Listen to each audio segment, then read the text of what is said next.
Okay, why is still singing?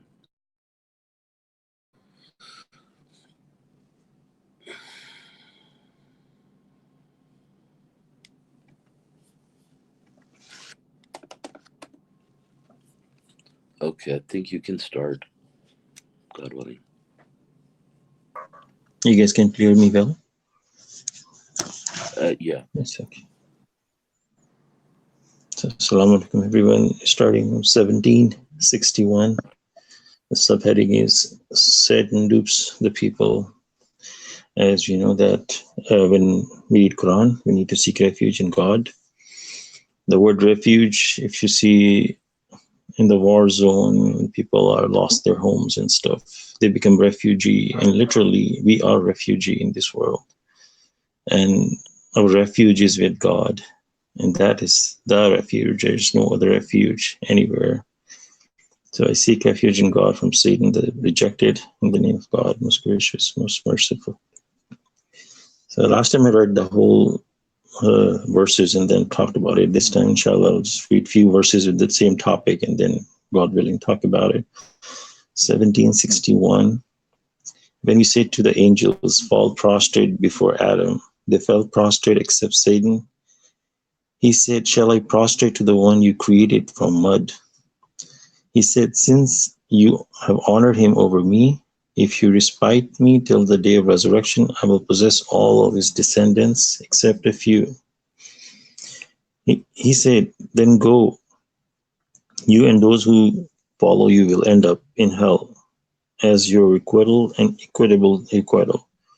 You may entice them with your voice and mobilize all your forces and all your men against them, and share in their money and children, and promise them anything the devil promises is no more than an illusion.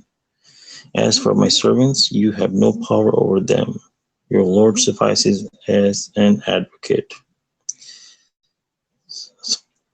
So this incident is one of the very important incidents happen in pretty much all of the creations in God's kingdom, that God explain a system.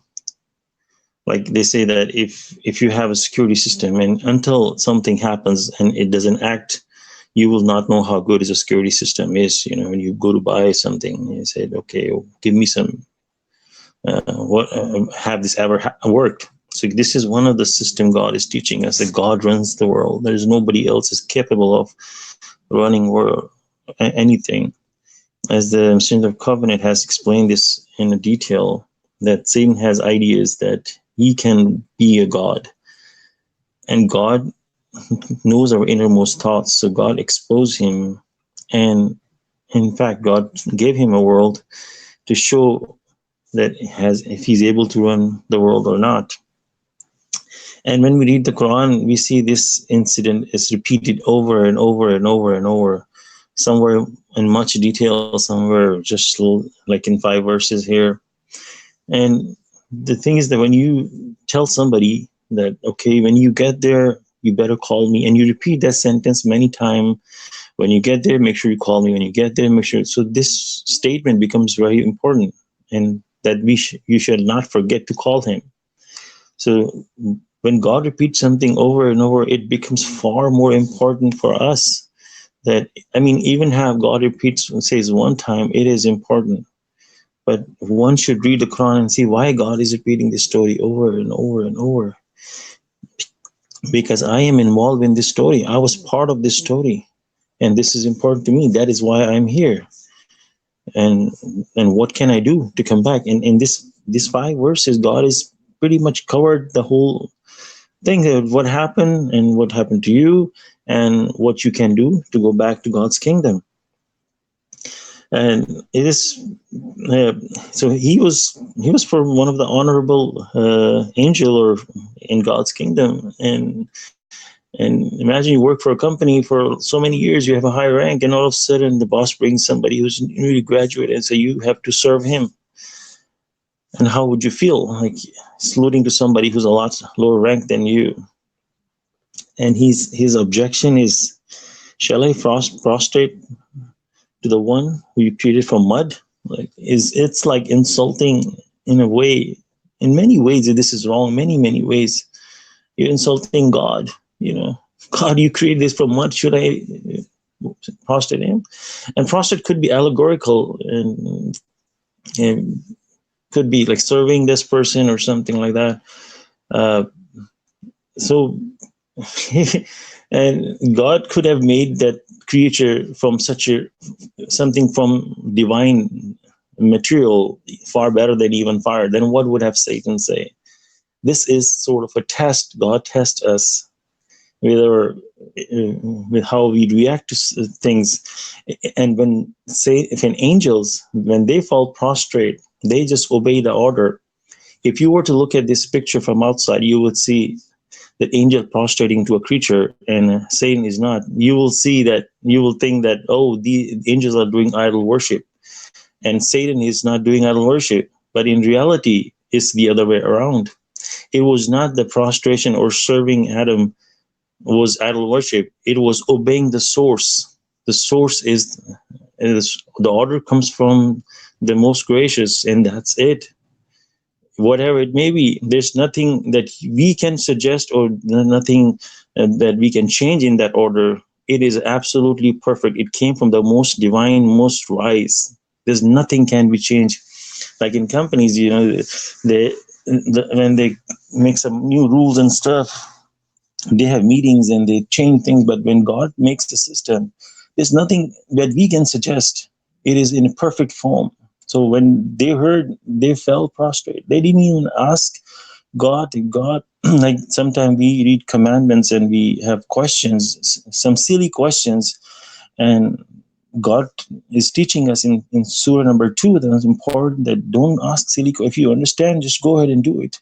So they understood it was prostration. They didn't even ask that, God, how many prostration, or what should we say, or what we do? Are you sure this is the creature? We only prostrate to you, or some things like that. They got an order and they fell.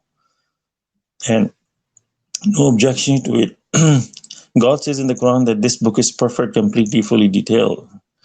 That's it for us. We cannot even, any person says anything that what about this or what about that, you are clearly acting like Satan, that you're rejecting God's commandment. So, and also to learn ego. We don't have, if you have ego is going to provoke you to say things like that. And if ever you caught in a situation like that, we should test ourselves that I need to fight with my ego. And I mean, there's so many lessons to learn from this story. We can pretty much talk about the whole, just this topic over and over, and it will still be. So one of the things that I want to touch base is that when Satan thought that he can run the world, God says in like a yardstick in the Quran that how many days it took God to create the universes, and it took like almost the same time, 2 days or 4 days to balance all the systems in the world.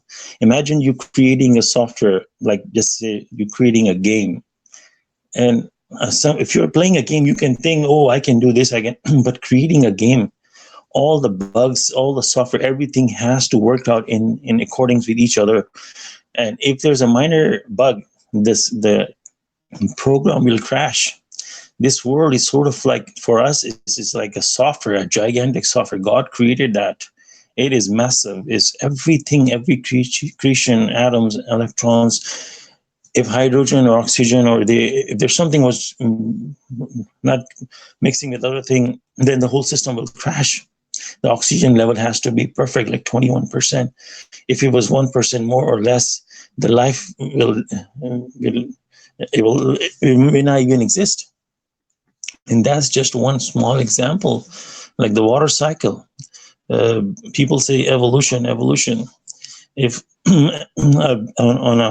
on a living creatures, you may say, okay, evolution, but atom does not change. It has its fixed form.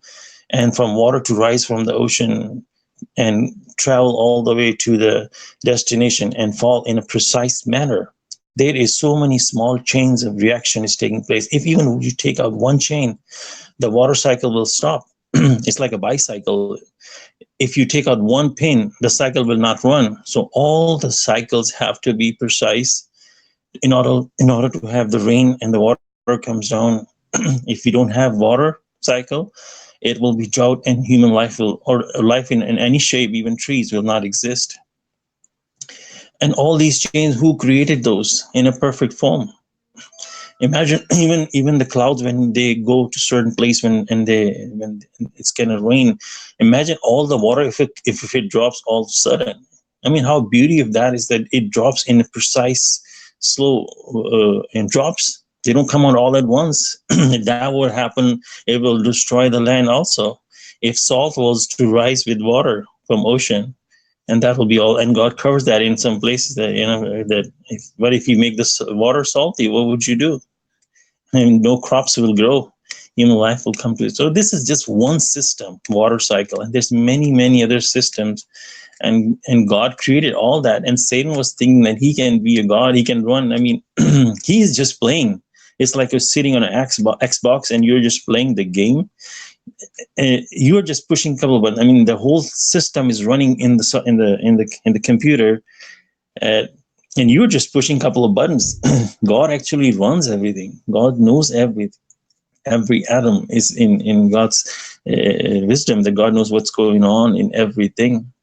So this is one of the, it serves also a purpose for the God's creation, that it is not as what you would think, that you can do something like that. And when the human population start growing in big numbers, now the disease and all things are piling up, and now this test is getting harder and harder. So it's not that easy. This is one of the things God is telling us. Let me see the next one. And he's objecting to God. He says, since you honor him over me, if you respite me until the day of resurrection, I will possess all his descendants except a few. When he rejected, God could have just put him in hell. But God is so just that God is giving him a chance. Okay, you want to prove your point? Go ahead, prove your point. You can be your own advocate. What you're saying, go ahead, show me what you can do. I mean, God could have just put him in hell, and anybody who followed him, but God gave him a chance. God put us in heaven, and then we disobey God, and God is giving us another chance, just like God gave him. Okay, you prove yourself. Can you understand what you did wrong? Can you worship God alone? Can you do that? So God is very just. God doesn't just, when angels say to God that, why would you want to put these people on earth? They're going to cause, just paraphrasing me, all the killing and all the problems on earth. God says, you don't know what I know. Because God knew that there are some people that they are worth of being saved. At the same time, God wanted to give everybody a chance. Some people say that if God already knew what Satan's going to do, God already knew what people are going to do on earth, why did God create all this? So God could have just put people and say, okay, if that's the case, go ahead, we go back in time. And God doesn't create the earth, and God just put people in hell, and people will then object to that why God put these people in hell? What did they do wrong? So God gives you a chance. God gives you all the information you need, all the tools and brain and eyes and ears and everything. And then you decide what you want to decide. You have a free will. And even some people object that angels don't have a free will. If that's the case, what would be the point of saying to the angels to prostrate? They are going to do it. There's nothing to compare with Satan. Look, these angels are prostrating. It's like creating like 10 robots and comparing with the human. Oh, look, they follow me. Why aren't you following me? Well, they're robots. You push the button, they're going to do exactly what you do. So they have their own. They love God. They worship God. They glorify God. So that's one of the thing, that God gives free will to his creation. God doesn't want to create robots just to, what purpose would that do? God doesn't need any help or any glorification. And this is a blessing that God has created us to let us enjoy this world and his blessings. And be happy and enjoy and be grateful to God. And if we are anything that nothing bad comes from God. That's what we need to, one thing we need to learn. If God tells you something, it's best for you. And if you're gonna reject, maybe at that time it doesn't look good to you, but God has the wisdom. God knows the future.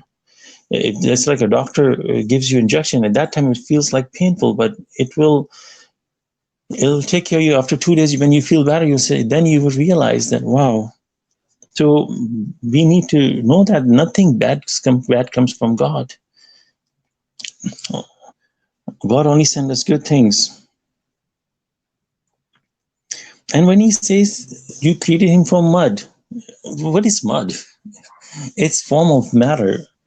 And as we are learning with this more and more science, that mud has so much properties. Mud is formed with 3 basic elements. And you change the form, the mud can become gold or diamond or whatever, something even better that we don't even know. So when God told Adam the names of the things, and when he told back to angels, and that's when the angel realized, at that time they didn't know probably what a matter can do. So at that time they started saying to God, oh, you know what we don't know. So when Satan rejected, he didn't know what mud is, you know. And even if you take out the matter on fact out of the picture, this is God who is ordering us. Even if mud is no properties and it was just something worthless piece of mud. I mean, look at the order. Who's giving us the order? That's what we're supposed to realize. It's coming from God Almighty. That's what we're supposed to respect. Then verse 63, when God says, then go. You and those who follow you will end up in hell. And God is telling them, go do whatever you want to do. And God is giving you full.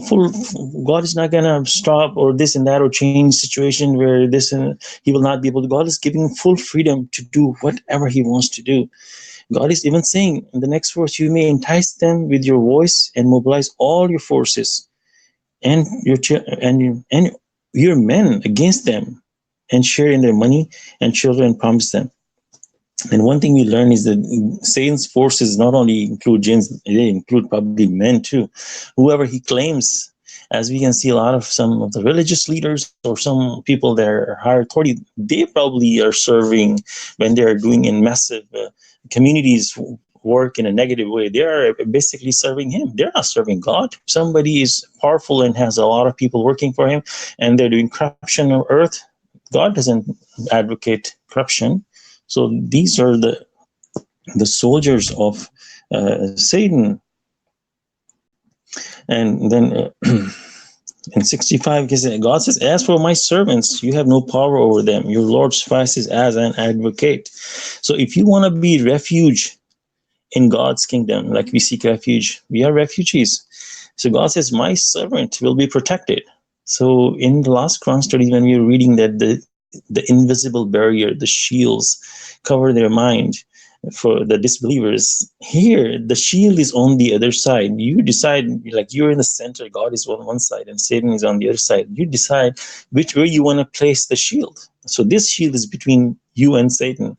So God says, my servants will be protected. So we need to find out, are we the servant of God? A servant is like servant, like an employee. An employee has to follow the company rules. And if the employee doesn't follow the rules, he get fired. And we need to make sure, are we still employee of God? Are we still servant of God? Because that's when we will be protected. If we are not, then we may be no longer a servant of God. And then we are vulnerable to the shield. The shield is removed. Now we are vulnerable to Satan. So we need to test ourselves, see whether we are obeying God or not. Reading the important things in this Quran and wisdom, to read through and make sure we follow. When God commanded to them to prostrate, God is commanding us things in this Quran. And sometimes they feel hard. Some of them you say, man, this is very hard. How I'm going to do it? You do it because God does not advocate something hard. Everything comes from God is good. So some of the verses you won't think, oh my God, like we're going to read, God says, meditate at night. And it seems hard. Maybe we can do a little bit. And then you will realize the benefit of meditating at night is awesome. It just is so many levels. It gives you such a happy feeling. And beyond that, we can inshallah read that verse. And then God has gifted us with the verse 2397 and 2398. That God says, I seek refuge in God from whispers of devil. I seek refuge, even they come close me. Like somebody is bothering you, say, just don't let him bother me. And even that, they don't even come close me, and move them out of my sight. This is a very powerful verse. Anytime you have a infliction in your heart, somebody bothers you, something angers you, something disturb you, or you're not any negative kind of feeling that, or something bad happens to you, we should say these two verses, because these will remove sin from further damaging us, and we go into refuge of God. So this is a medicine actually that God has given us. Like whenever something happens, just take this medicine. It will make you feel better. And God says that your Lord is the one who causes the ship to float on the ocean, that you may seek his bounties. He's the most merciful towards you. And we can see that the ships, if you see the shape of the ship is like a V shape. And it's hard to balance something, a V object on a flat land, but in water, it's amazing. They don't tumble on the side, or they stay straight. This is one of the property of the water balance with and it's amazing. It's a lot of scientific things in there, but God has created the specific density of the water that it will float the ship. And then the footnote says that we now learn from the physics and the physical chemistry that water possesses a unique quality that render it perfectly suitable for serving our various needs. And like beyond that, as we know that ocean absorb like how many percent of oxygen through the carbon dioxide from the world. The trees are not sufficient for that, and they absorb it and they clean. And then beyond that, much more. I remember one time we bought a big swimming pool, and just to keep it from there's a green stuff that grows in it and all the bacteria and stuff, we have to put a lot of chlorine in it. And at that time I thought that, look at these rivers, these lakes and oceans, gigantic ocean. How God keeps them clean. God have even creation in that they clean the ocean. They eat the waste product of other, and it's just everything is such a balance, like a software. Is amazing. You don't see the ocean water become rotten over time. It sames all the time. Anytime you go to the ocean, it's clean. It's not smelly or anything like that. Even the rivers too. And God says that if you are affected in the middle of the sea, you forget your idols and sincerely implore him alone. But as soon as he saves you to the shore, and you reward. Indeed, human being is unappreciative. 67. So we are very well aware of this verse every time when we are inflicted. And we've seen people, you go to hospitals, you see chapels in there. Why not there are chapels in every building? Why chapel is only in the hospitals? Is because that's where people suffer with infliction. And then that's when people start remembering God. And this has always been the case. My personal experience a couple of times was in plane, and it was just start shaking so bad that we thought it was going to go down. And people were literally crying and praying to God loudly. And as soon everything was settled, we landed, everyone just like walk heedlessly, like there's like nothing ever happened. And this is, God is teaching us, I think one of the surah where God says, if you have this kind of behavior, you're only going to implore me when you are in a miserable situation, then God is going to let you forget about him and you just live your life in this world and just something like that. So this is like a lifeline when you are imploring God in an environment, then you should remember. Many times we see people praying, God, if they're in something, in situation, God, if you get me out of, I will be more righteous. I'll do that. I will do that. I just read somebody's note. It was saying that, God, my father is sick. I love him with whole my heart. Please make him better. I will become more righteous or something. I mean, there's so many wrong with this statement. We will be loving God with all our heart, not our parents or somebody else. Our love has to be devoted to God. And then after that, anybody else comes. And then if God makes your family member well, are you sure you're going to continue that? But if you forget, then what happens? 68, God says, have you guaranteed that he will not cause the land on shore to swallow you, or that he will not send upon you a tempest? Then you will find no protector. And when we see in the ocean, like nowadays people mostly travel by air, that when you land safely, do you think God cannot get you there? We learn from the other surahs that people rejected. The messenger said, we're not going to go to war or something. They said, you'll be crawling back into your deathbed in your homes, in the protection of your homes. That we know that there's nobody can object to that. That is imminent for everyone. God says in several places that every soul shall taste death, and nobody can argue on that. But we close our eyes to this true reality that this will happen to us. Like ostrich is digging his head in the ground and thinking that the danger is gone. Even some birds do that. When a cat approaches, they close their eyes. The reality cannot be changed. This is you visiting somebody who's a 90-year-old on the deathbed. We need to know that I will be there sooner or later, one day, whichever time God has decided for me. Am I ready for reporting to God? Am I obeying God, what God has commanded me? Then God says, have you granted that he will not return you to the sea another time, then send upon you a storm that drowns you because of your disbelief? Once this happens, we will not give you another chance. No, not another chance. If you have already used your lifeline, it's like a million who wants to be a millionaire. Once you use that, your lifeline, it has been crossed out. So if you use that lifeline, be careful. Next time that will be crossed out. The next verse, God says, we have honored the children of Adam and provided them with rights on land and sea. We provided for them good provisions, and we gave them greater advantages than many of our creatures. Clearly we can see with animal kingdom, the trees, insects, birds, we can clearly see God has given us advantage. God gave them in our control. You can ride a horse. You can get so many benefits from livestock, agriculture. They are in our control. And these are all good provisions that God is telling us. Are we grateful to God?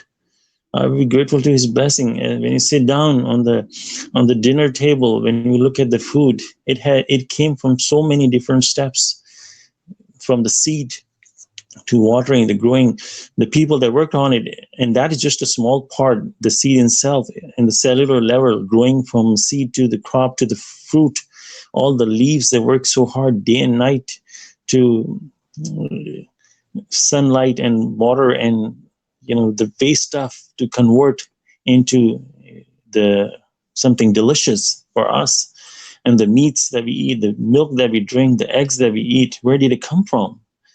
Do we ponder upon that? Every time we put that food in our mouth, we expect the taste. Where did the taste buds come from? If we didn't have those, there was one person somehow with nerve damage, he lost the taste sense. So anything they put in his mouth, there's no taste. It's like when you have bubble gum, after a few minutes, it's just like a piece of something in your mouth. So that's how this person was. He lost the enjoyment of the food, taste of food. I'd be grateful to when you put something delicious in your mouth, the sweet and the sour and the spicy and all that. I'd be grateful to God for all these blessings. Remember, being grateful is a very important act of worship. you're being really humble and submitting to God. 71, and God says, the day will come when we summon every people together with their record.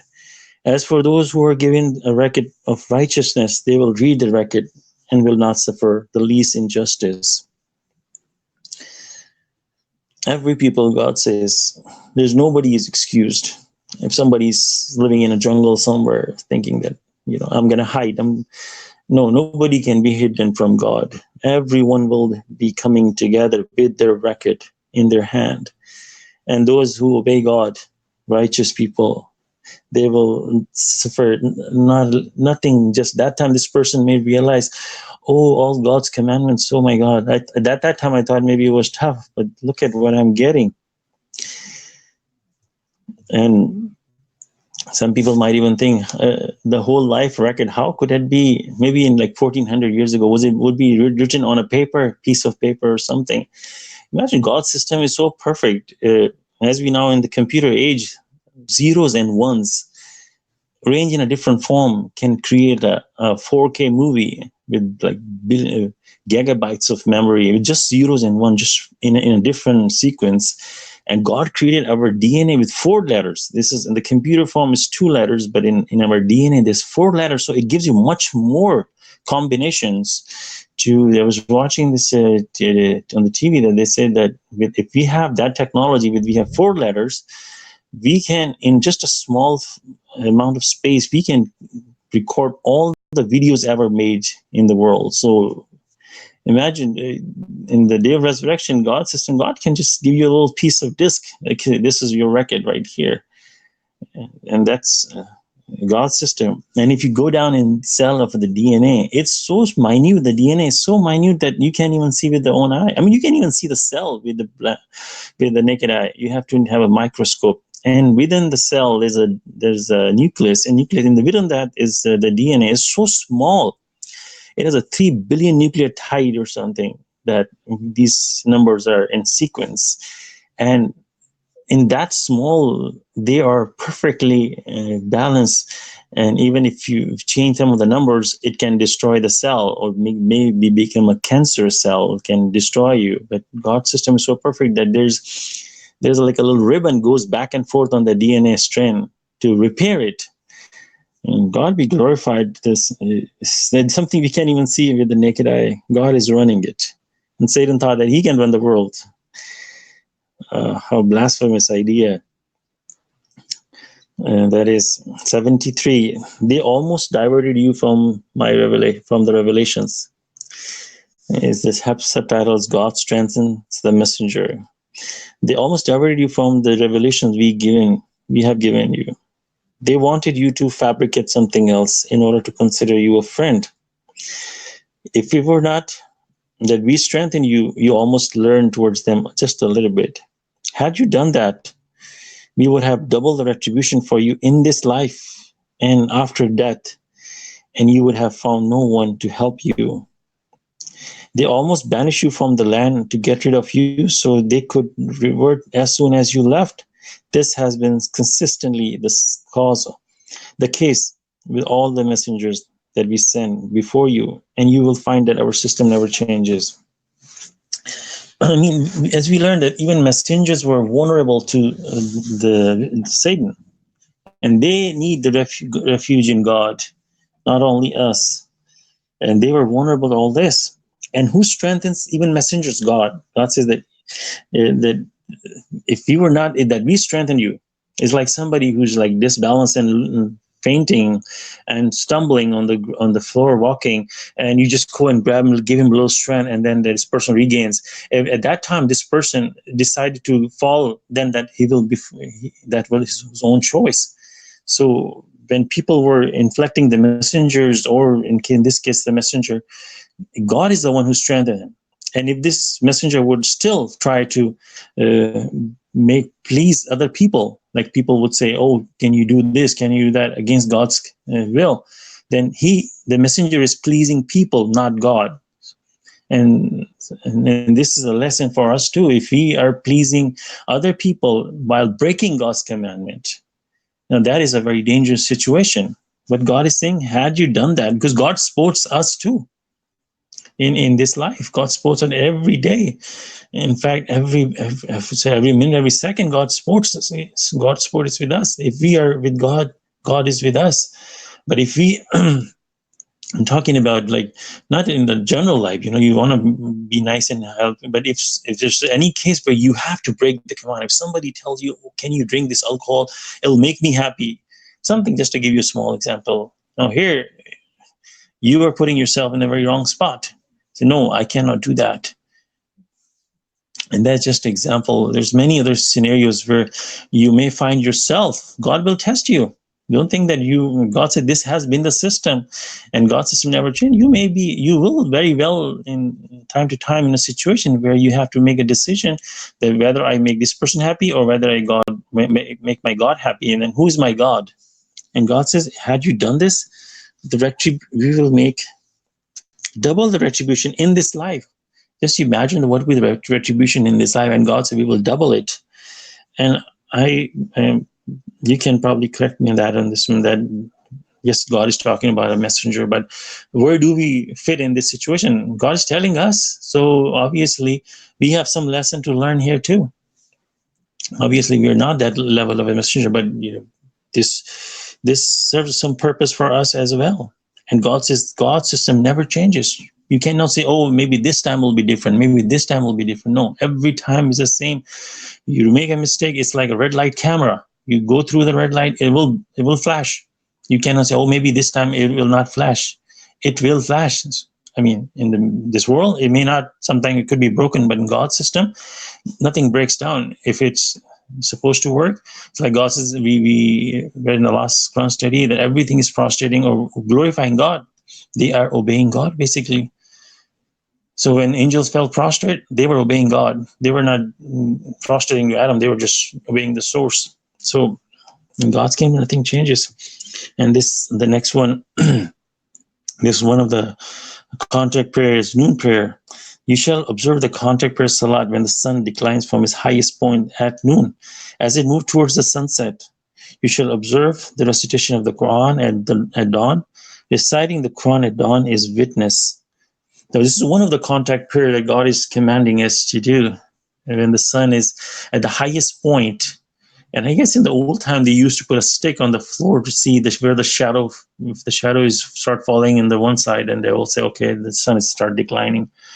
And when the sun, from the sunrise to sun declines, this is the time. There's no contact prayer from dawn to sun, from the noon. And after that, one after another, the contact prayer, Zohar, Asr, Maghrib, Isha, and then the night, and then the dawn. So this is the only time where there's no contact prayer. But and then God says that recite the Quran in the morning. Imagine how many times we will like sit in the Quran study or somewhere, like, I want to read, people like, hey, God is inviting you. You like to read Quran? Come in the morning. You are being witnessed. And we don't know who. Definitely God is witnessing us all the time, everything we do. But maybe in the morning there's a special environment, angels maybe sitting or something. God is listening there, what you're reciting. And this is an invitation from God, that when we recite Quran. One second, I skip.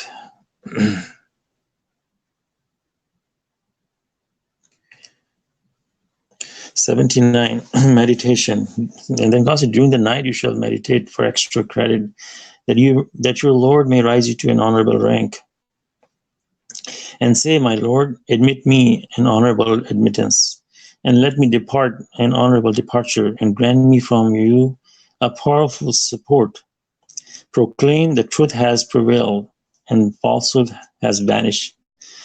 Falsehood will inevitably vanish. So this is some of the things God says it's not required. You do it for extra.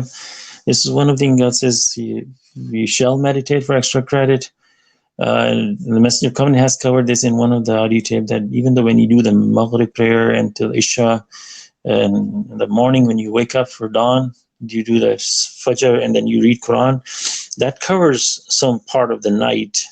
as meditation. As we know, the meditation night is created for sleep, but at the same time, if somebody fight their sleep, because we know that we are so sleepy at nighttime. But imagine if you can attest at any time, if you sit down like after Isha, when maybe it's 9 o'clock or 10 o'clock or maybe midnight, you want to do some meditation, imagine you will fall asleep right away. But if there's a good movie, you put it on, you will watch the movie until 2 or 3 o'clock in the morning. You will not fall asleep.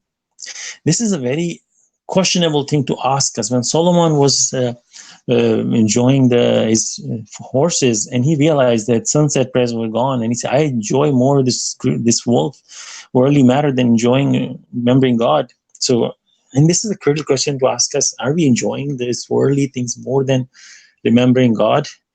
That's a serious thought. We should work on it. That we should be. I mean, they were messengers, but at least we should have some level of degree of that. We should be enjoying remembering God more than enjoying anything else, and that's not the case. It would be sad. I'm not sure that that will cause you to be a disbeliever, but we should be loving our Lord with our whole heart, remembering God, loving, because He is the one who gave you everything. Your life, you were not in an existence. God brought you in existence and gave you a mind of free will to enjoy His blessings. We are so grateful to our parents because they raise us. We love them hard because they are parents. We see what they did for us with our own eyes. So that's why we love them. We don't see God just because we don't see. As invisible, are we not gonna give such a high rank to God or not? Because He's the one actually gave us the parents, the kids, the money, the wealth, the food, everything. So we should be enjoying more, remembering God. And I have seen some people that they would spend night, and once you get addicted, it's like addiction.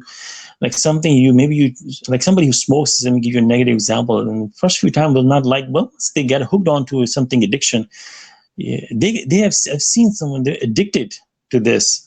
They enjoy sitting down and remembering God, reading Quran. They enjoy. They go into this state that you cannot even disturb them. It's amazing. It's amazing. And God is telling us a prayer. This is actually the verse 80 is a prayer. My Lord, God says, say, my Lord, admit me an honorable admittance and let me depart an honorable departure, and grant me from you a powerful support. This is and we should say these prayers, proclaim that truth has prevailed. Many times we read the Quran, God read the future in past tense, because for everything that is to happen, God already has witnessed it. So the truth has prevailed and falsehood has vanished. And so falsehood in God's eyes, when Satan said, I can do this is all falsehood, this all illusion. It has already wiped out. But for us, we are just witnessing. It's like a movie that's already made by God, and we are just sitting and watching it. Everything that's happening is according with God's will. And it's not that God has made it like that this person will happen to that or this. This is our free will, but God has already have witnessed it. And we are the one just observing it. It's like you watch a movie, maybe you watch it 100 times, the story will not change. Sometimes you feel you watch a movie again, you say, maybe this time will happen something different, but then you fool yourself and no, this is a movie, I've already watched it. This is what's going to happen. Then God says, the next verse in that healing and mercy, we send down in the Quran, the healing and mercy for the believers. At the same time, it only increases the wickedness of the transgressors. When we bless the human being, he becomes preoccupied and heedless.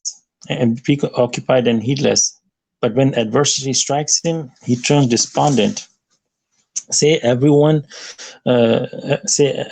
works in accordance with his belief, and your Lord knows best which one are guided in the right path. Again, similar situation, and we can clearly see that in everyday life. When people are blessed, they become preoccupied.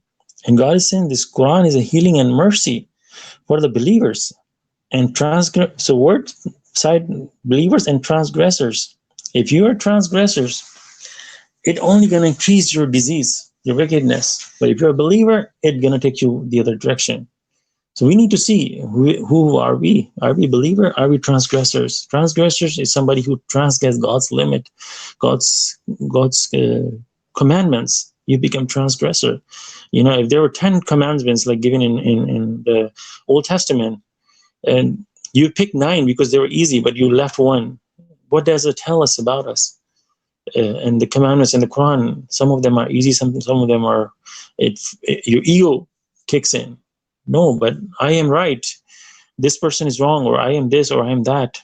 The ego is just one of the examples. Then, and you violate one of the God's commandment. What does it tell about us? Will that cause us to be transgressors? Because the price is so much. And I'm not saying if breaking 1 or 2 commandments or something like that intentionally and by mistake. That's another big point. You know, when you see a car driving the road and you see an accident, it was intentional. They didn't mean to do it.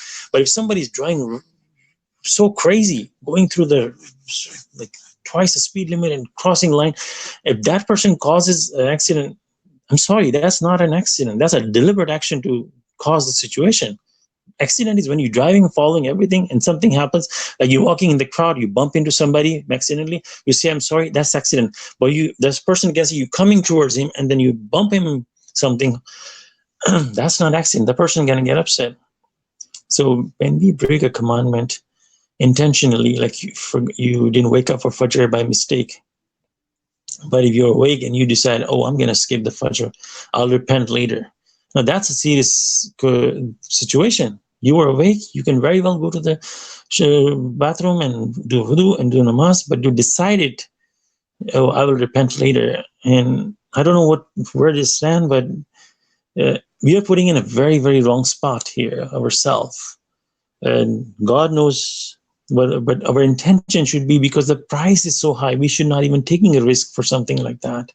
The price is so high. If we become transgressors, it's going to only cause us more wickedness, and we will be breaking more and more commandments. And it's like somebody who never steal. The first time they steal, they will be like, oh, this is wrong. But once they keep on stealing, they don't even feel after some time. It's just become normal for them. Or somebody who never lied before, first time they lie, they will be scared. So you keep walking on that path of wickedness, you will be completely ignored to God's system. In 85, the subtitle is Divine Revelation, the source of all knowledge. They ask you about the revelation, say, the revelation comes from my Lord, the knowledge given to us is minute. If He will, we can take back what we reveal to you, then you will find no protector against us. This is but a mercy from your Lord, His blessing upon you. His blessing upon you have been great. This is but mercy from your Lord. His blessings great upon you has been great. Okay, I'm sorry. And this is God is talking about the Quran, that this is the revelation comes from your Lord. And God is telling them the message that we given is just a very small portion of the message. And if you want, we can take it back if you don't respect it. And we can clearly witness if somebody does not respect God's revelation, God literally takes it away from them.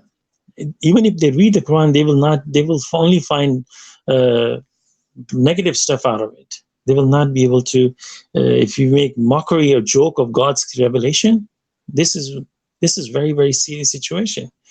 And you will not be able to allow to access the Quran if you're not sincere to God. Because the Quran is only accessible to the sincere believers, sinceres.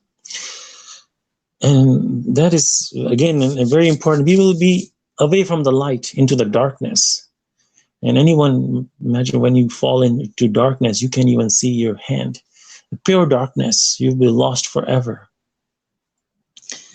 The next heading is mathematical composition of the Quran. Say, if all the humans and all the jinns banded together in order to produce a Quran like this, they could never produce anything like it, no matter how much assistance they lend to one and how much assistance they lend to one another. We have cited for the people in the Quran all kinds of examples, but most of people insist upon disbelieving God's messengers. That's an exciting. So as we know, as we learn about the new mathematical miracle of 19, It's amazing how you imagine you put like 100 magnetic balls, like the small balls that are magnetic on the floor. And if you try to balance them all in a sequence that they are not hitting with each other and going in a circle or something, we can never do that. And if we look upon the galaxies, they are just like gigantic magnets running in a circle in complete balance with each other, the distance and the speed, where they don't crash onto their stars, but at the same time, they're running in a balanced speed that they don't go out of the orbit. Be glorified. How the system and the whole stars are running around the black hole, even that is the center of the massive mass that is just controlling the stars, and they don't even crash each other like that. We can even increase with 100 magnets. Here we have like 300 400 billion stars in each galaxies. What a balanced system, and each star has several of their planets doing the same thing around them, and some of the planets have moons around them. And this is one of the system, and God says in this Quran has many miracles, the recitation and then the number 19. Imagine if you try to create a book which you can pick any number, like maybe 20, and then you say, are we going to make a sequence of this and that?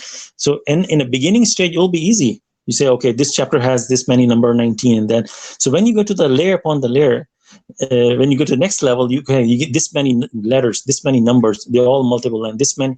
So once you get a higher and higher level, you will have to make a minute changes in the first degrees where you have some initials. They will have to be changed, because when you get more and more complex, you can start breaking the small miracle of 19, the initial ones that you made. But in God's book, every word is accountable, and how they perfectly harmonically balance with each other.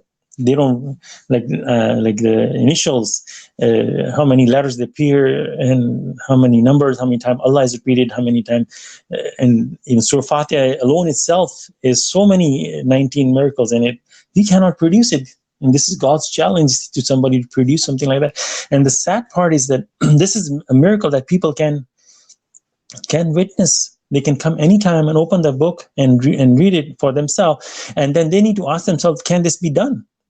They have to ask a few questions to themselves. First of all, is there a miracle in the 19? And this is the easy answer. Yes, there is. Go ahead, do it, study it, you will find there's a miracle. Can it be done? That's another question. And that's where people realize that it cannot be done. And so somebody who did it 1400 years ago without any computers, that's a huge miracle. Huge miracle. Even with the computer of today, we cannot do it, because that's and God says that, and we cannot do it for sure. And that should make somebody believe that this came from some higher authority, that I need to look into it. And God says, we have cited,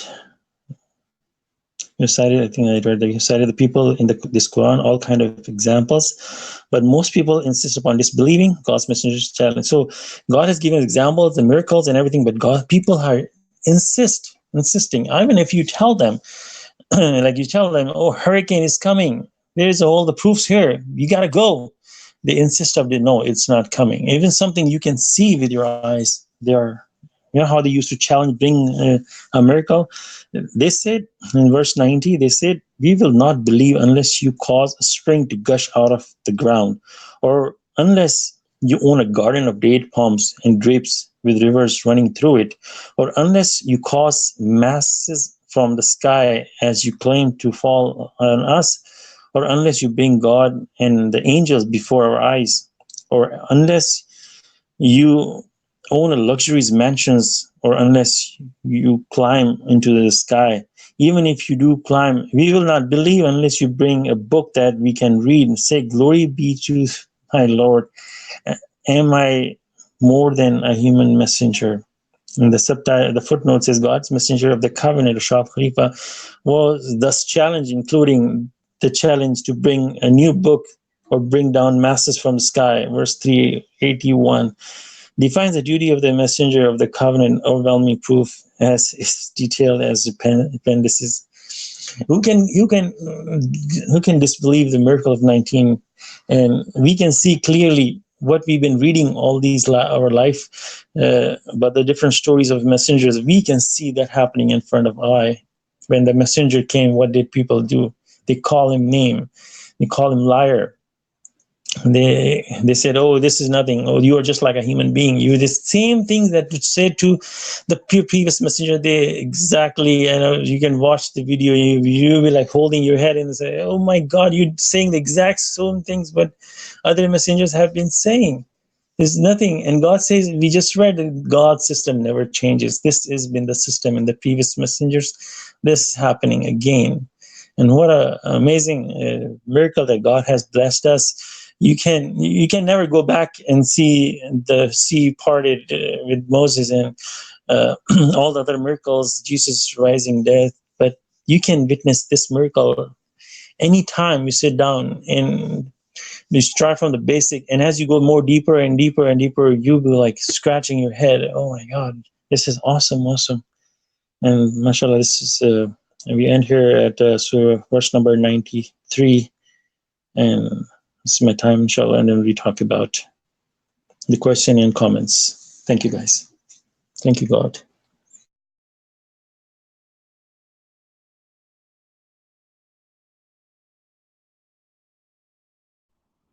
Masha Allah, Adam, beautiful study, praise God. And I love the part of DNA explanation. Praise be to God. Thank you. Yeah, mashallah, praise God. It's amazing how God has created everything. Thank you for doing it for instead of me.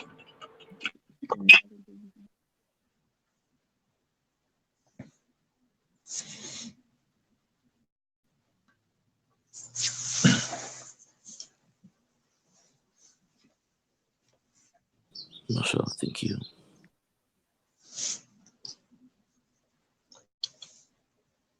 We have a question. What number was it again? It's no, it's here. It's here. It's probably here.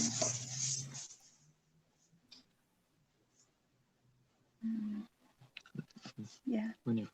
Actually, when we find it, I need to find the verse, and when we find the verse, then I'll ask a question. Okay? Inshallah.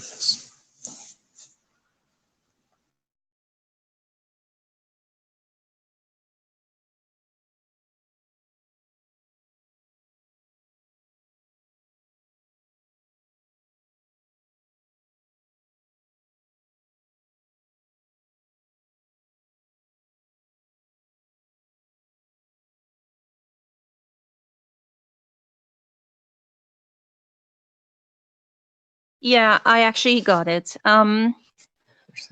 Actually, in the morning after Fajr, we read the Quran, and it's always at the back of our mind for a while now. And I had meant to ask the question, but never got around to doing it.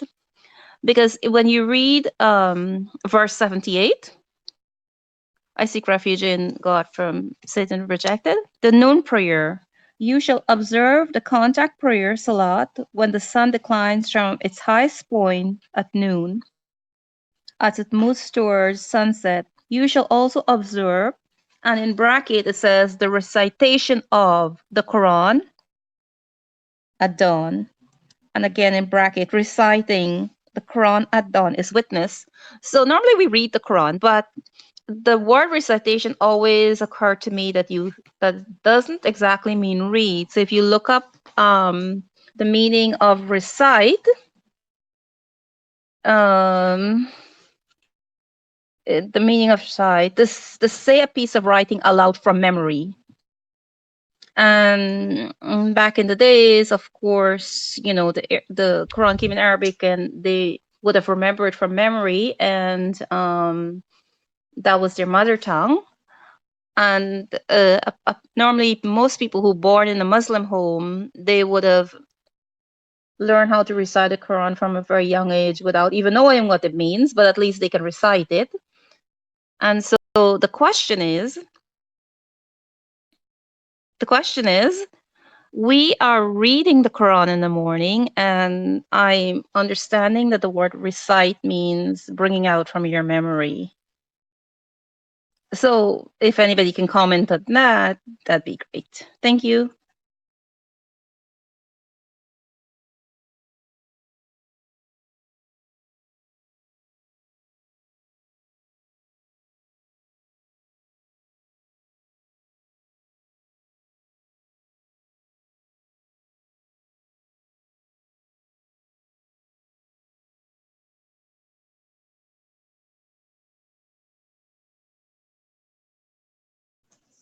I think one of the thing recitation, the meaning is yes, from the memory, repeating something aloud.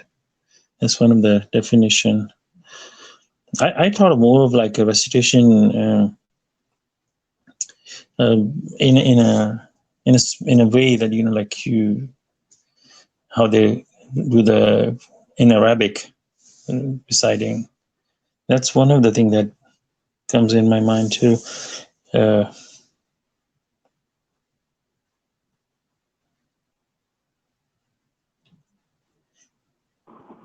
Alaykum. Walaikum salam.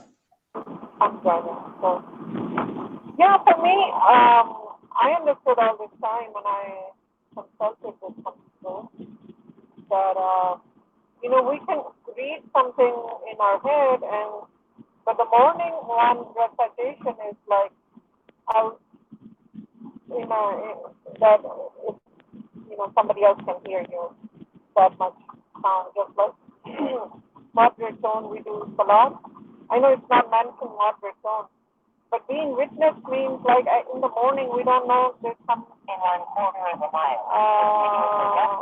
cannot see, angels, sins, everything.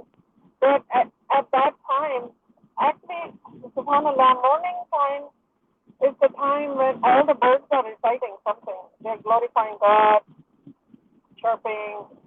So it's just it's kind of like a resurrection time, you know. God says like, you know, when we will be resurrected, it would be just like waking up. So we start our day with commemorating God with recitations where other creatures can witness that too. That's all, and have benefits from it. Like we know that this heard a Quran and they went and told it to others. Something to that level, but obviously we're not explained in detail that God has said it's witness. So I'm thinking if we read in our head only, like quietly, like reading a book, which I do it at night time, then nobody will be able to listen to it. That's all.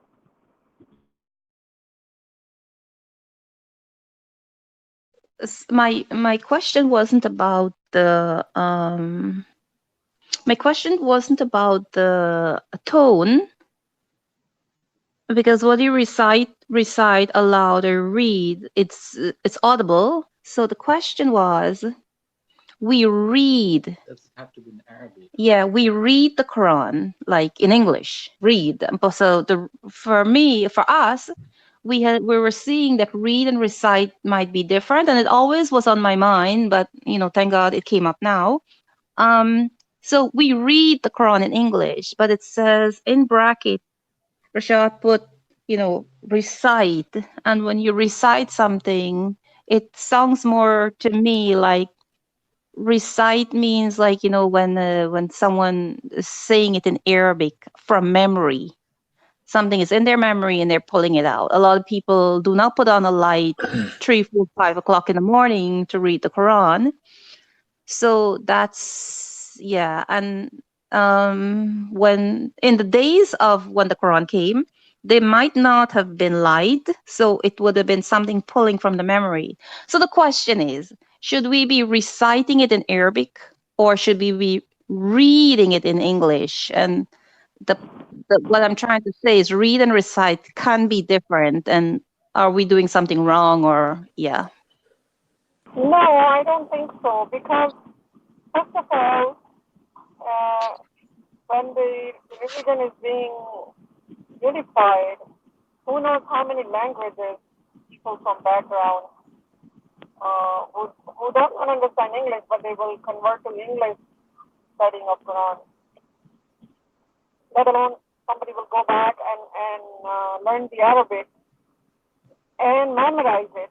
There is nothing about memorized portion.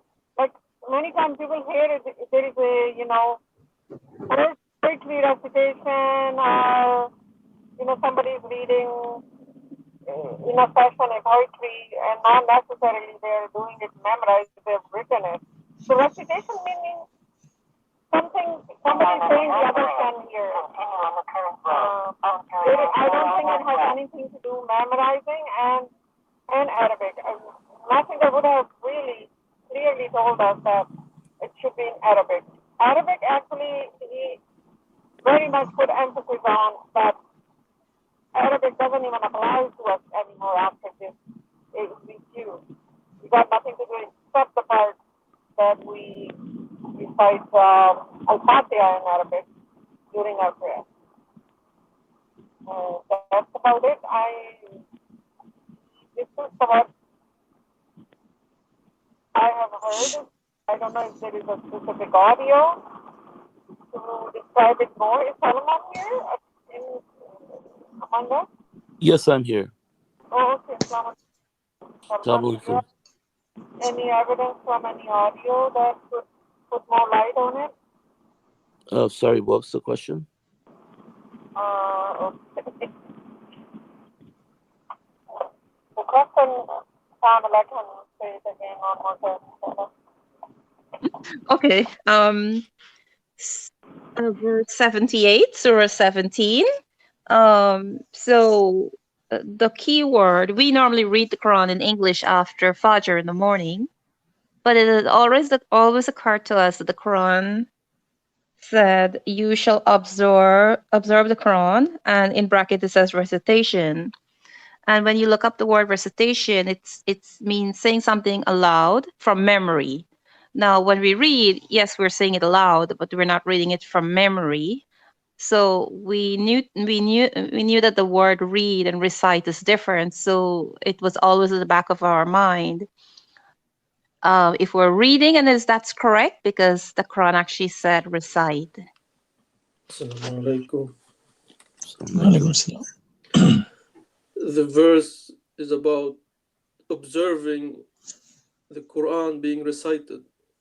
If you want to rephrase it, so you are listening to someone else reciting it at dawn. Even the verse itself, 1778, ends with reciting the Quran at dawn is witnessed.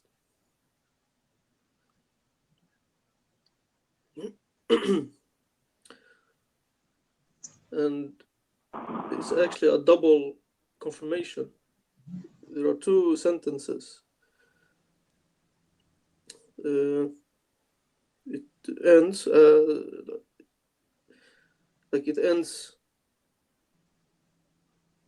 by repeating itself. You shall also observe the recitation of the Quran at dawn. And then it ends, and then it begins again. Reciting the Quran at dawn is witnessed. So it tells us to observe the recitation of the Quran at dawn. And then it explains even more. Reciting the Quran at dawn is witnessed.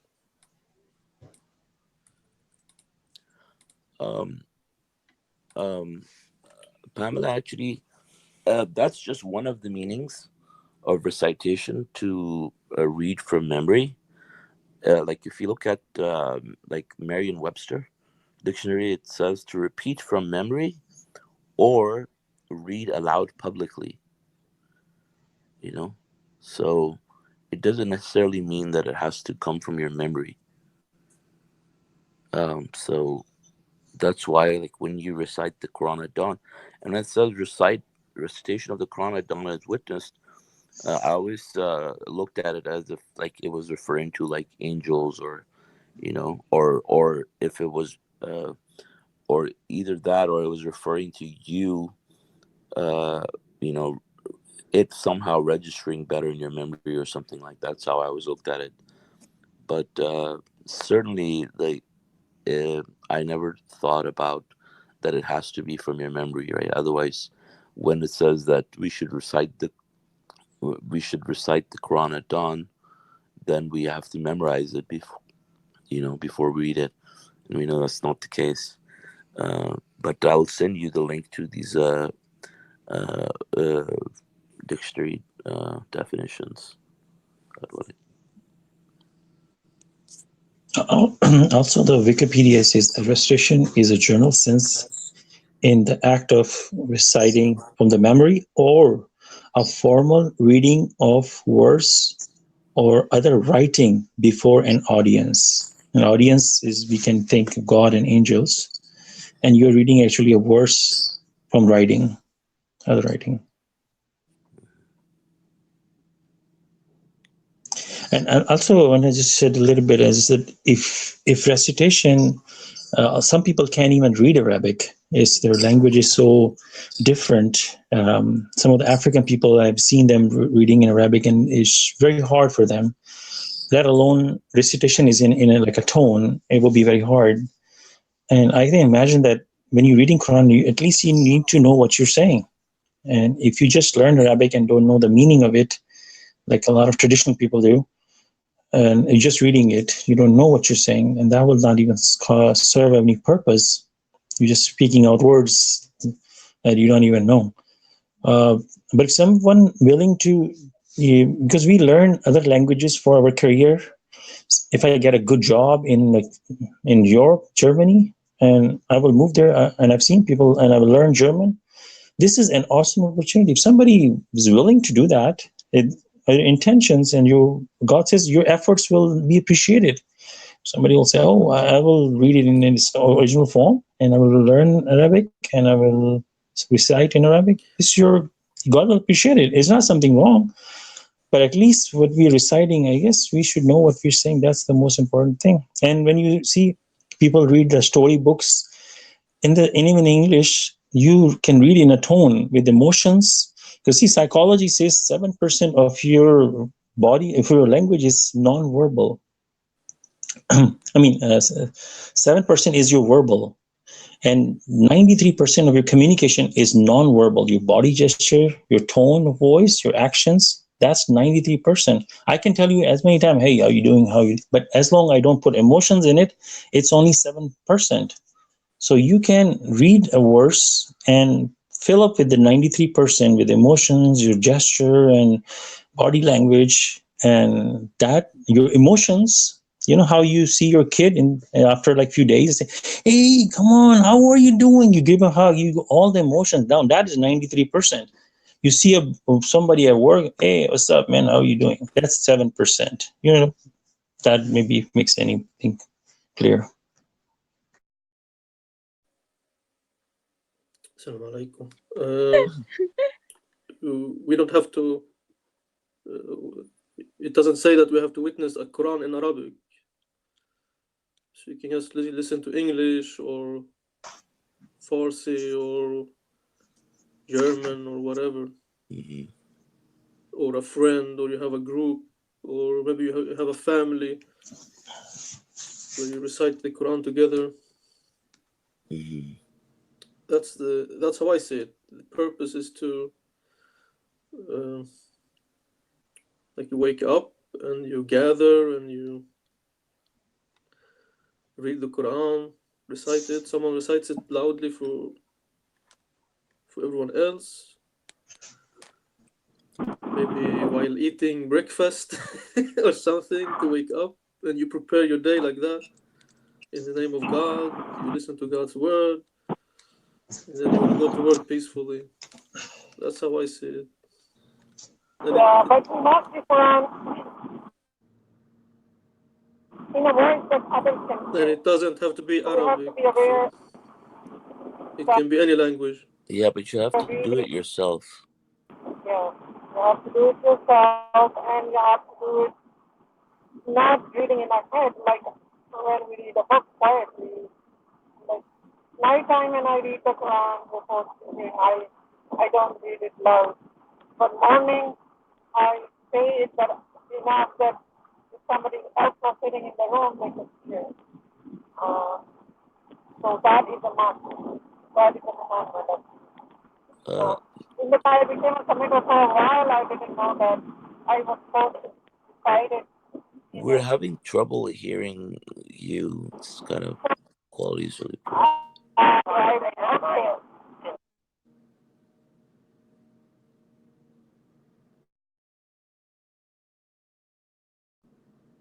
Oh, she's driving. I see.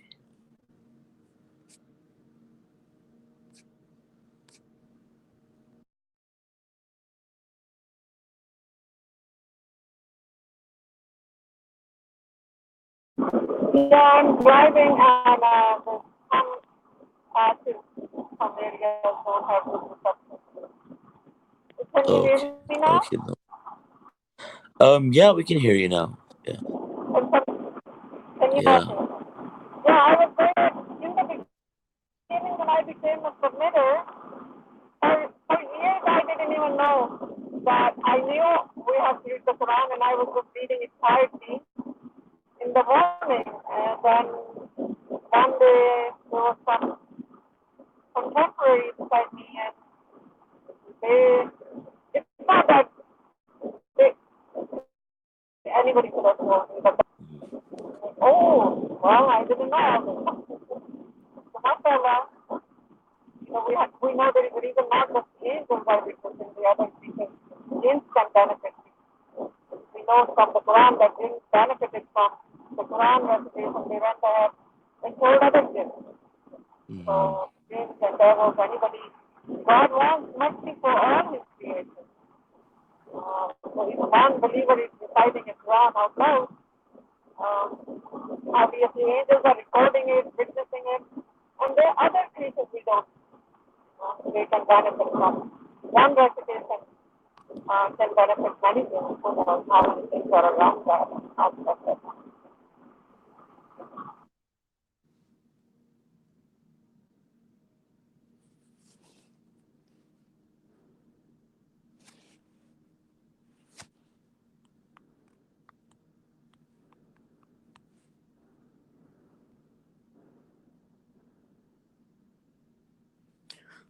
Okay. Also, I wanted to say that the verse that we read 17, where it says, "You shall observe the contact prayers," and then it says, "You shall also observe the recitation of the Quran at dawn."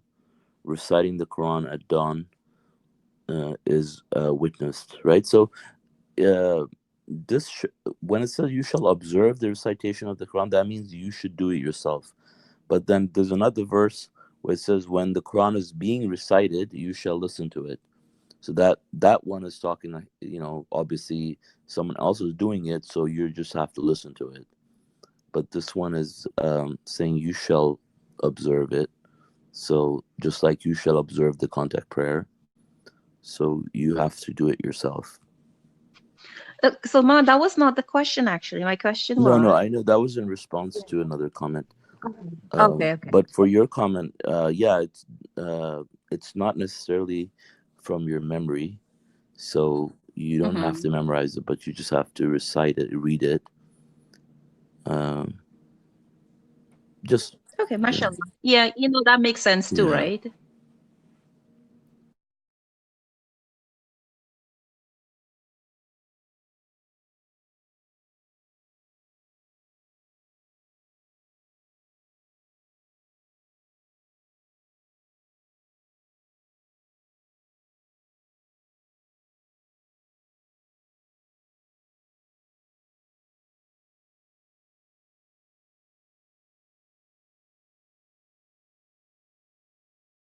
Okay, when it says about verse 79, during the night you shall meditate for extra credit, that your Lord may raise you to an honorable rank. How do you guys observe that meditation at night?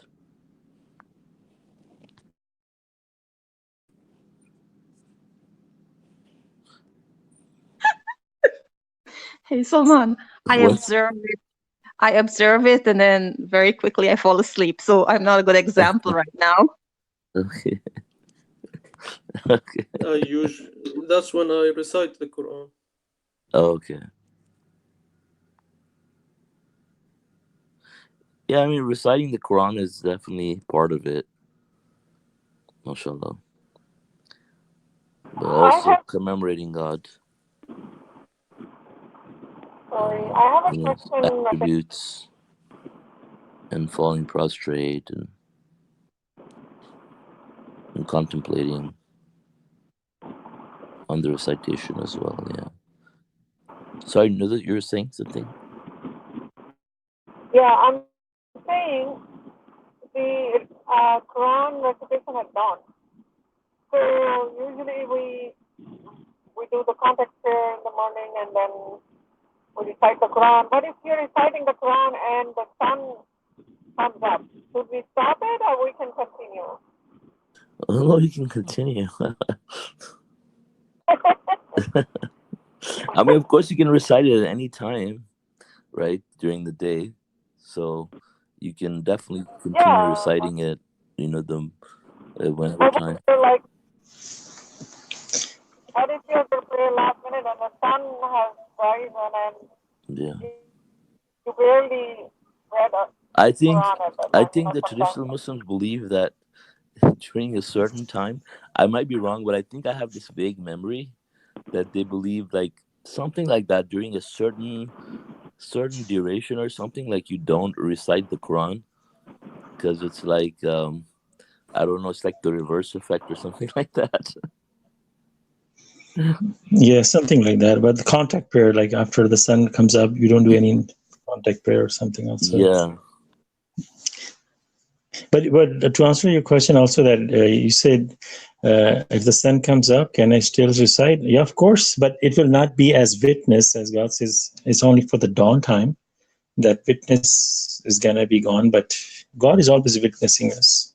Masha Allah.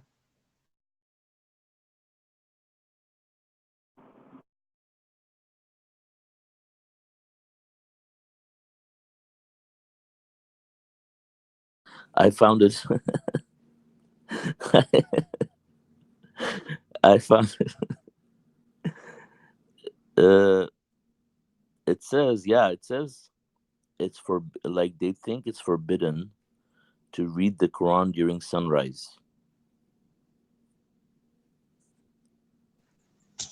And after the dawn, right? I mean, after the sun Yeah, comes up. yeah. When the sun comes up, like they have like hadiths. It says the Mm-hmm. messenger of Allah forbade the believers to offer prayers or go to prostration at the time of rising of the sun, or when the sun is actually setting. But this well, I think this one says there's no restriction, but yeah, there's a thing amongst them that they think that you don't. Uh, I don't think it's like a hadith, but it's like a idea that goes around. It's common, like if you recite the Quran at like during sunrise or something, like it's like you're doing it goes to Satan or something like that. Yeah, and we had also one thing that said when you do the contact prayer, the carpet that you pray on, they say roll it over, otherwise Satan will be praying. Or and also they say when you read the Quran, close it, or Satan will read it. Yeah, I think I heard that one too. Yeah, that's funny thing. Say, okay, well, I will read the carpet and Quran open, so I let him pray. Maybe he will reward.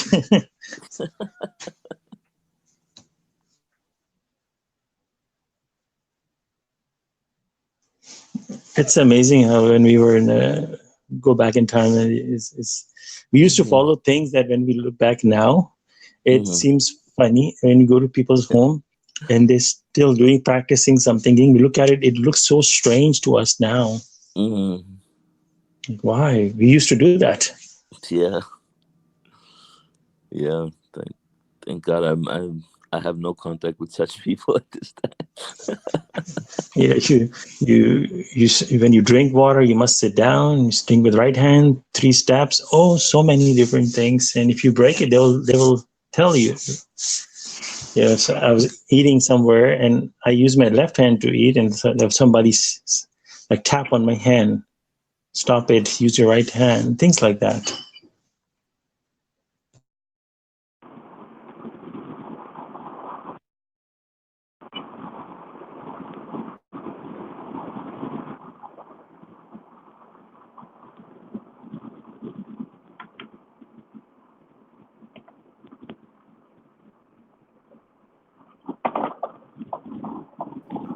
So I have a question on Night of Destiny, which is Mm-hmm. with the meditation at night.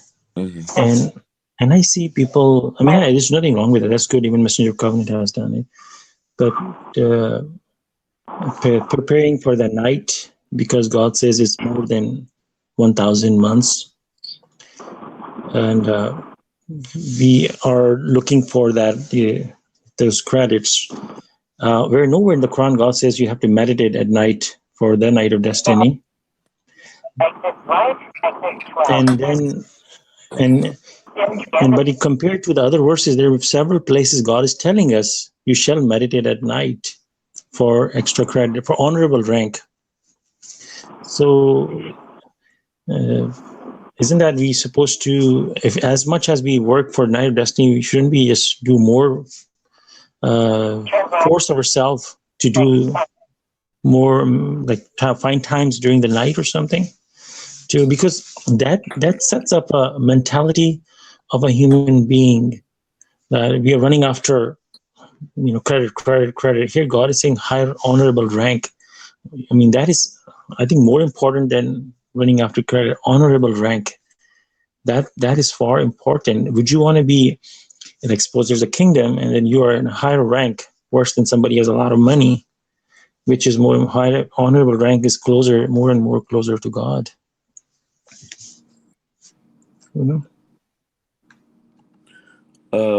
Well, for the Night of Destiny, I mean, yeah, we should do it. God says we should do it like every day, like except rarely. We should meditate, and also, but meditation also includes like having Quran studies, and commemorating, right? So we should try to do that more often, actually, which should be a good reason maybe to have more Quran studies in the evenings, um, and but for the Night of Destiny, uh, we have the um, audio also from the Messenger of the Covenant, and we have the verses from the Quran, obviously. So, I mean, uh, it's basically the Night of Destiny is better than 1,000 months, right? So the reason why people put so much emphasis on that night is like, if you meditate on the Night of Destiny, it's like you meditated 1,000 months in terms of the spiritual growth that you're going to attain. So you definitely, like, if you, whether you do it on other nights or not, if you really want to grow your soul on the hereafter, you must do it on the Night of Destiny, right? If you really believe that that this night is better than 1,000 months, because you're losing a lot of credit. And that's why the believers stay up all night and they do the commemoration all night long. And that includes reading the Quran and doing the meditation, observing God's attributes. I mean, so I mean it. Let's so if we look at that night, it's the Messenger of the Covenant says, like, he kind of explains it. It says that if we started out as babies, we are now teenagers. This is how powerful the zikr is. It is God's absolutely most beloved form of worship, according to the Quran, and it is a steak and lobster dinner for the soul. And if we are to visualize the importance of the zikr, we can imagine the day of resurrection and people being resurrected as babies. Imagine a person staying a baby all of their lives because of not feeding the soul. That is very important. And then there was also, I mean, so then this one, it says, God speaks in the first person singular in the Quran, saying, "You shall observe salat for the purpose of commemorating me." Wa aqimus salat al zikri. Observe the salat for commemorating me. So when we make zikr in this way, it is equivalent to making 100 salats or maybe more. So every time you say Allah, the name of God, you wipe out God knows how many sins from the past. So we make up for all the past years where we missed the salat, and we wipe out all the mistakes and sins that we fell in the past every time you say Allah. Right? And then then he talks about it says, as we read in the Quran, we read in Surah Al-Qadr at the beginning of this great night, God is telling us that angels descend during this night to carry out every command. So when they descend tonight and find people commemorating God, they will see what your dearest wishes, and they will also see to it if there's anything wrong beginning in your body or whatever, they will fix it. God will shower you with blessings just for commemorating His name on this great night. The angels are here and they're eager to help anybody who commemorates God. So, and then he says, they're doing zikr, right? And saying Allah, Allah, la ilaha illallah, Maulana. And then after that, they're saying, he's saying that every one of these statements deposits $100 million in your post-retirement account. You're going to need every penny of it for eternity. But these are heavy statements. And then he says later, this is the greatest of all nights. This is the night that God mentioned in Surah 2, verse 186, that He accepts the prayers. So inshallah, congratulations. So you basically, you commemorate any night, and it's definitely like steak and lobster for your soul to commemorate God. It's God's most beloved form of worship. But doing it on the night of destiny, it's better than 1,000 months. And so you don't miss that one for sure.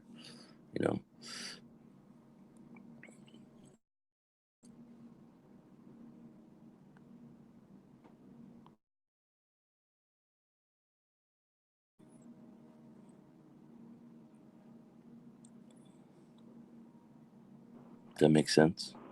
Yeah. Hello? Can you hear me? Yeah, we can hear you. Oh, okay. Yeah, Masha Allah. It's like, Adam, you said Allah, Allah, you meditated on Allah for 1 hour. Now that 1 hour, you multiply it how many times? This is because God also calls this night the night of power. So it's just the intensity is so high that we cannot only see it, right? But it's concentrated. It's like, how you have concentrated liquid and you have non-liquid. So yeah, it's the benefits are way to multiplied many folds that night. So whatever you do that night, which we do on any ordinary night, we still do the same thing. But the benefit you get so many times, 1,000 months, just imagine that's like a whole lifetime, 80-something years it makes. So let's say somebody didn't do destination number right, they missed a lot of prayers or something. So this is a night to catch up so much from behind, So like almost a lifetime worth of destination number right,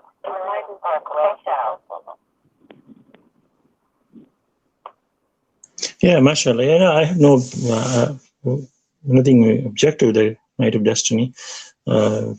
just rather than the commemorating, God says meditate other nights. So we should more, active on the meditating at night, other nights too.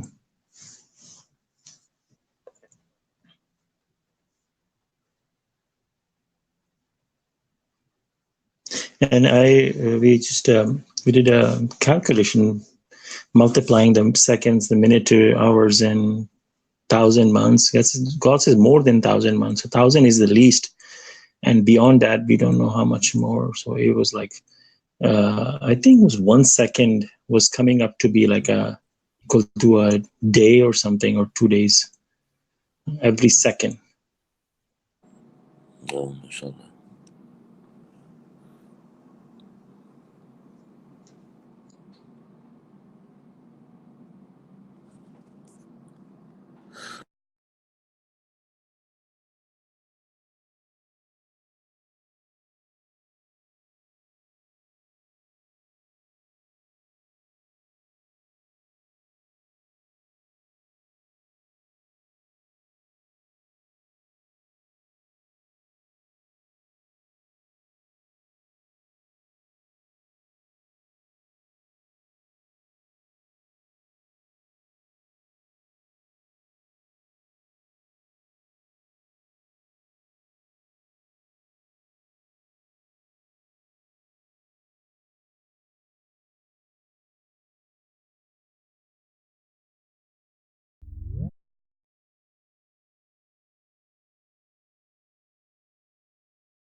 Masha Allah. Anybody else has any comments or questions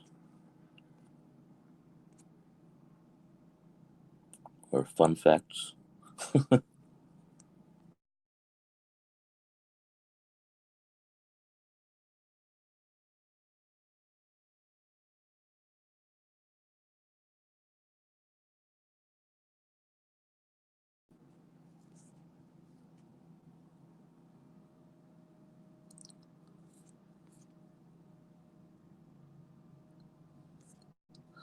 Okay. Yeah, I have a comment on verses 90 through 93. Um, 94 actually.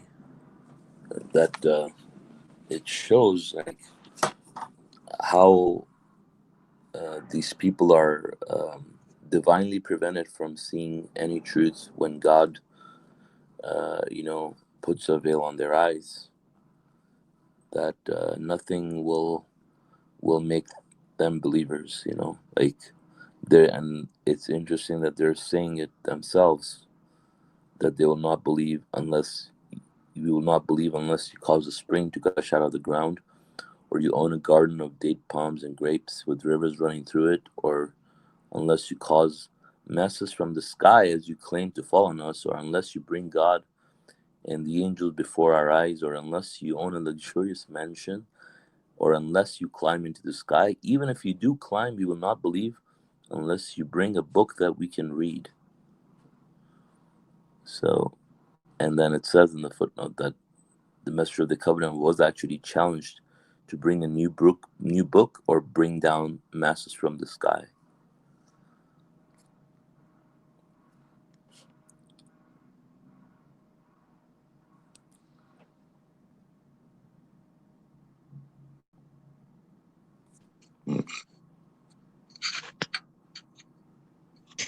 Yeah, that shows such a arrogant.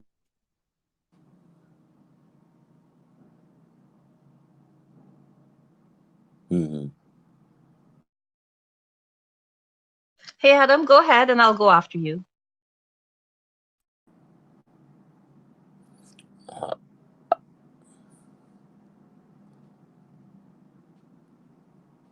I think you just had a short comment. Okay, I don't know if my mic stopped. My comment was only that to agree that how horrible that is to say utter something like this. A message came from such a divine source, and you're gonna say all these things, and before even realizing that, what if? I mean, you can imagine what if this person is right, and you're saying all these negative words. I mean, one can. I think it was something situation where somebody was insulting, and they said, "Stop it! Don't say." What if this person is right? It was just something worldly matter. That don't say something. What if this person is right? And what you're gonna do? So we should watch what we say, I guess, and before we utter something horrible. Go ahead, Bamboo. I'm sorry, I'm done. Thanks. So in verse 82, I seek refuge in God from Satan rejected. Healing and mercy. We send down in the Quran healing and mercy for the believers. At the same time, it only increases the wickedness of the transgressors. So is this talking about the Quran being Siljin and Ilyun at the same time? Would that verse apply here? Yeah, it could. I mean, I look at it both ways, that also, and I also look at it how when, yeah, I mean, I think either way this would apply, but like one way it applies is like they increases the aversion of the wickedness of the people, that they look at the sijin and they indulge in the most wicked things, because they think that, because like, for example, killing in the name of religion and all that kind of stuff, right? uh, and then you also see the other side of it, which is, the book is inviting to the truth, and then people start opposing it, and it increases their wickedness because they reject the revelation as well, and they go against it after the clear commandments are given in the Quran. Thanks, Salman.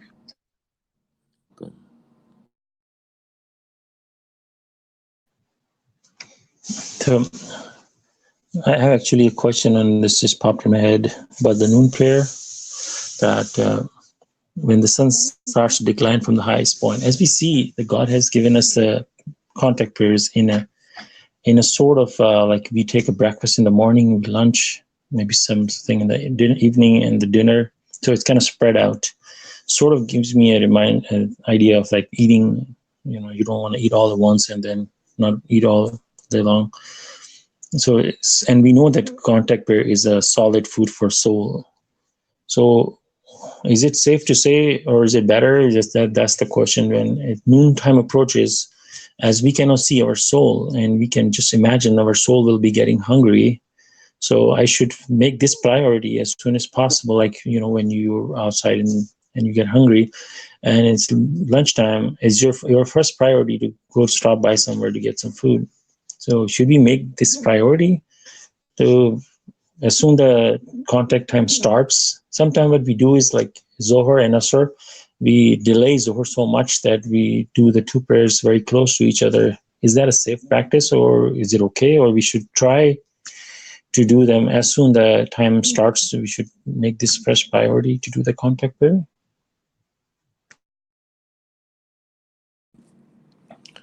Well, I think for me, I think the only commandment I see is like, we shouldn't do it lazily. We like when God says that when the hypocrites, they get up for the contact prayers, they get up lazily.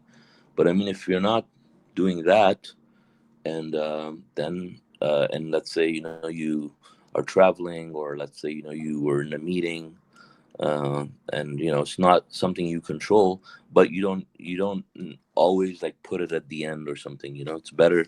The way I see it, I it's better when I know about it. I do it when it's time, because like if you put it towards the end, something might happen, and you don't know, you might end up forgetting.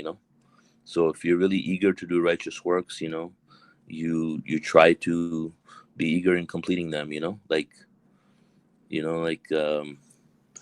love something, you go for it, like as soon as it's available, kind of a thing. But we just have to make sure that we're not being lazy about it, and we are prioritizing it, like you said, we're prioritizing it the right way, right? So yeah, we schedule our life around our contact prayers, not the other way around also. So that's another thing to think about.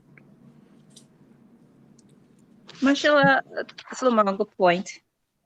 Yeah, Masha Allah, very good point. That is a very good point, yeah.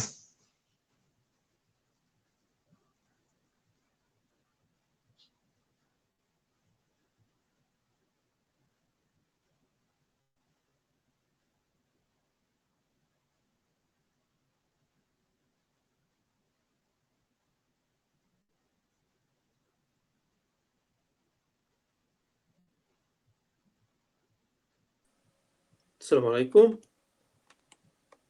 Salãmun Alaykum. We should do the salat on time. But let's say you are at work,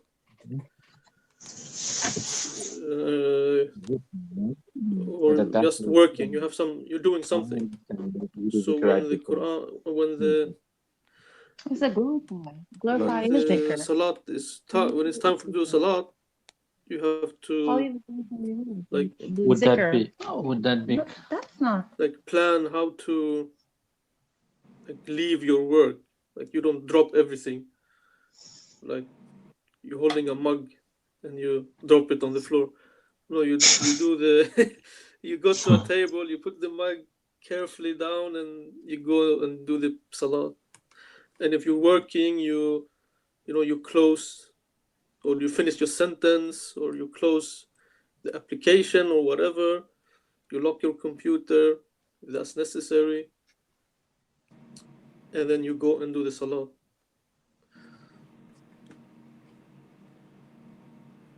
But let's say it's time to do salat, and you're working on something, and you say, okay, just one more line. Then the time passes, and that's a bad practice. But it's not the end of the world. But it's better to just finish a line of work or whatever you're doing, or whatever stage the work is at. Leave it, go do salat, like peacefully. You don't stress, you don't feel you're in a hurry. You do the salat calmly, then you finish, then you go back to work or whatever you were doing.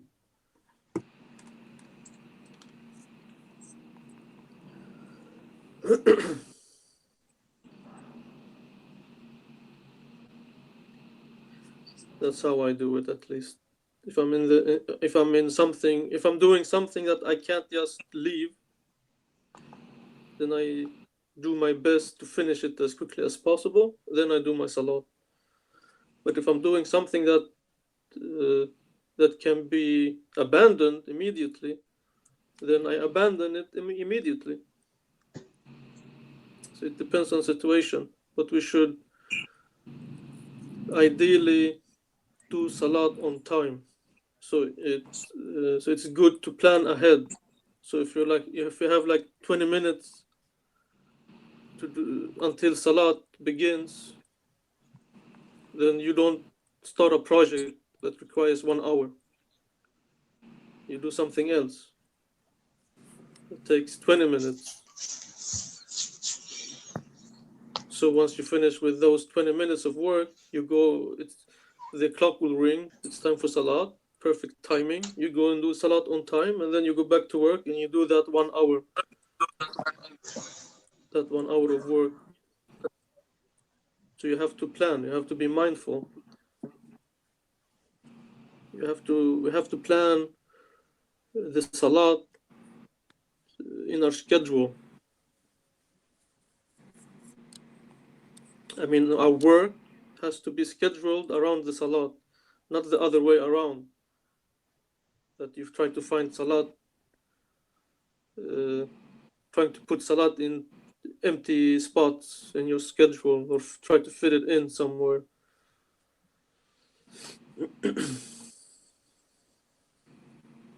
Of course, it is very difficult to do. Not everyone has the opportunity, but I'm saying we should aim for that. It should be the ideal.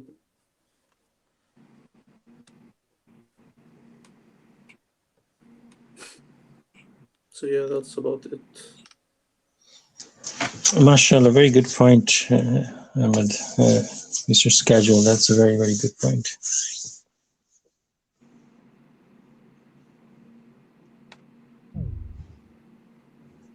And yeah, you're right. Many times we have like in the evening we have plans. Okay, I gotta do this, I gotta do that, I gotta eat lunch, I gotta do that.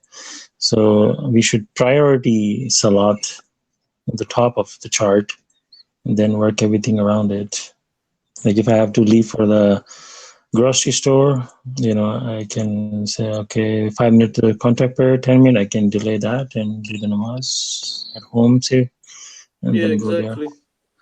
Then your day becomes less stressful as well. Right, and don't drop the mug on the floor. Yeah, exactly. That's more important. Then you gotta clean up all the mess. And go, what did you do? Well, it was time for the namaz.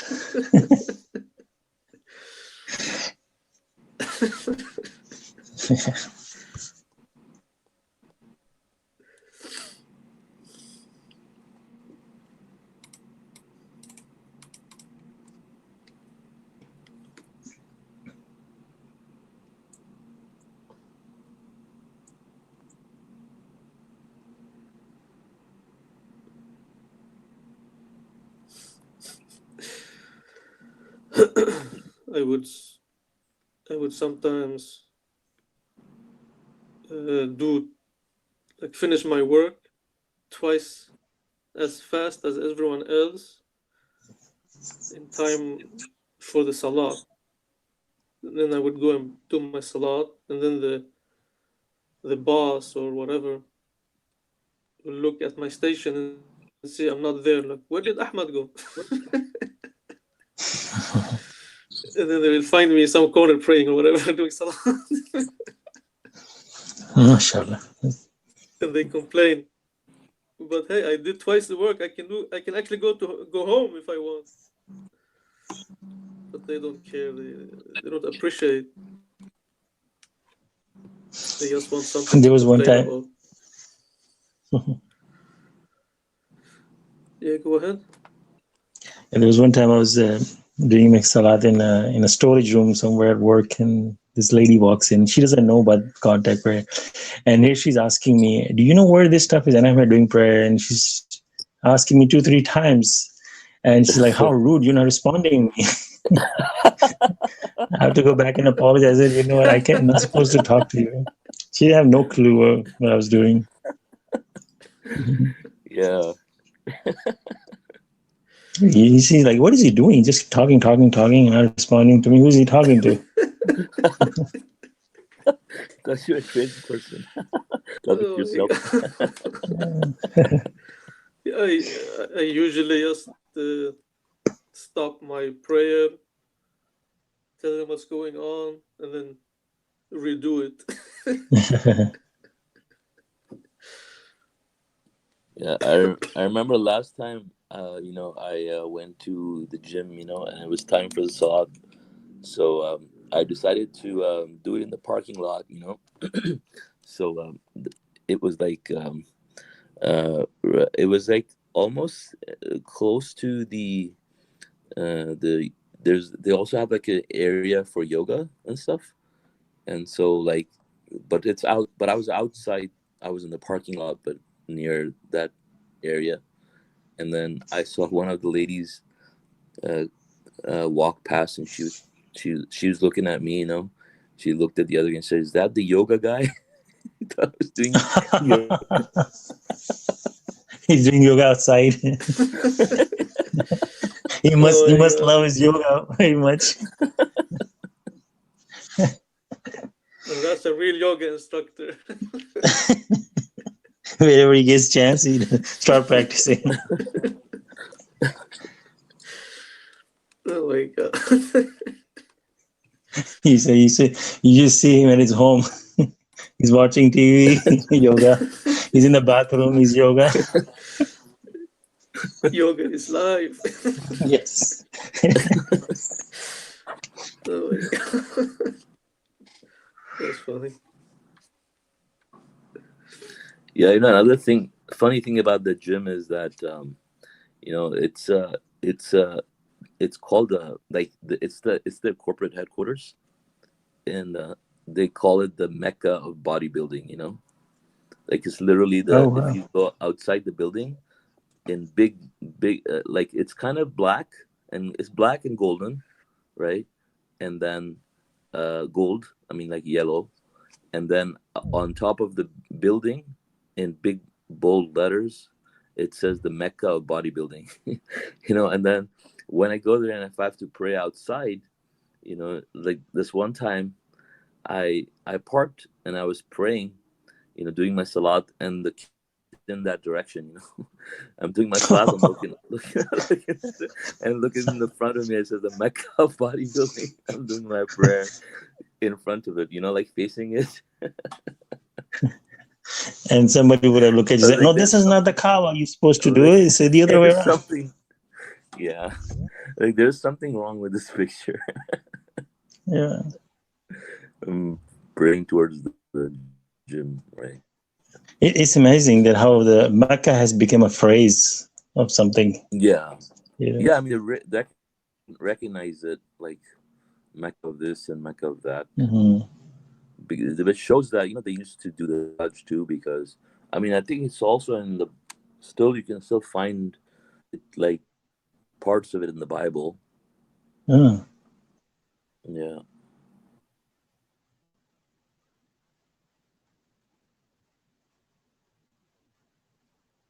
amazing. But I think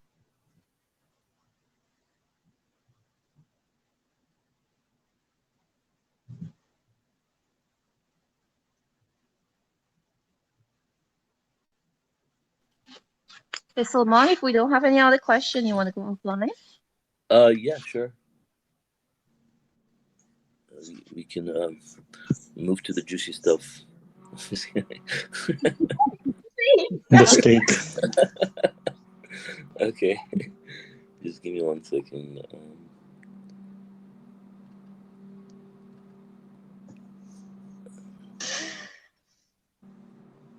And so thank you all for joining us on YouTube. Our next study, God willing, is going to be on Wednesday at 6 p.m. Pacific time. And our next teacher is going to be, I think, Ahmad, you can't do it, right? On Wednesday? No, I can't. Okay, so it'll be me, God willing. But I can do Saturday, inshallah. Okay, inshallah. So, yeah, God willing, I will be your next teacher, inshallah. Okay, Assalamu Alaikum, everyone.